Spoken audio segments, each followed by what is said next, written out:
গেল বছরের নভেম্বর থেকে লোহিত সাগর ও এডেন উপসাগরে ইসরায়েলের সঙ্গে সম্পৃক্ততা আছে এমন জাহাজগুলোকে লক্ষ্যবস্তু করে আসছে ইয়েমেন সমর্থিত হাউথি বিদ্রোহীরা। এর জবাবে সাম্প্রতিক সময়ে ইয়েমেনের এই সশস্ত্র গোষ্ঠী নিয়ন্ত্রিত এলাকায় বিমান হামলা চালায় যুক্তরাষ্ট্র ও যুক্তরাজ্যের সামরিক বাহিনী। তবে অভিযোগ উঠেছে হাউথিদের দমনে আন্তর্জাতিকভাবে নিষিদ্ধ গুচ্ছ বোমা ব্যবহার করছে মার্কিন সেনাবাহিনী।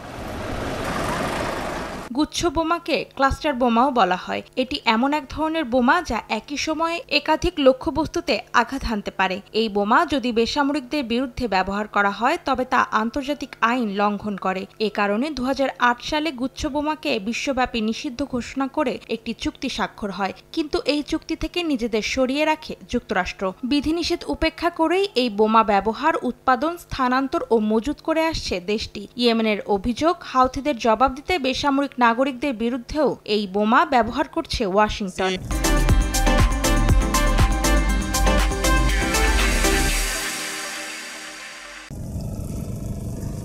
বিশ্লেষকদের মতে মানবাধিকারের বুলি আওড়ানো দেশ যুক্তরাষ্ট্র নিজেদের স্বার্থে নিরীহ মানুষের বিরুদ্ধে এমন ভয়াবহ গুচ্ছ বোমা ব্যবহার করছে, যা আন্তর্জাতিক আইনের পরিপন্থী। এর আগে ইয়েমেনে গুচ্ছ বোমা দিয়ে হামলা চালায় সৌদি আরব। এতে বহু মানুষের হতাহতের ঘটনা ঘটে। ইয়েমেনের এক কর্মকর্তার মতে এখন পর্যন্ত দেশটিতে 3000-এরও বেশি গুচ্ছ বোমা দিয়ে হামলা চালানো হয়েছে। অন্তরা সেন, সময় সংবাদ।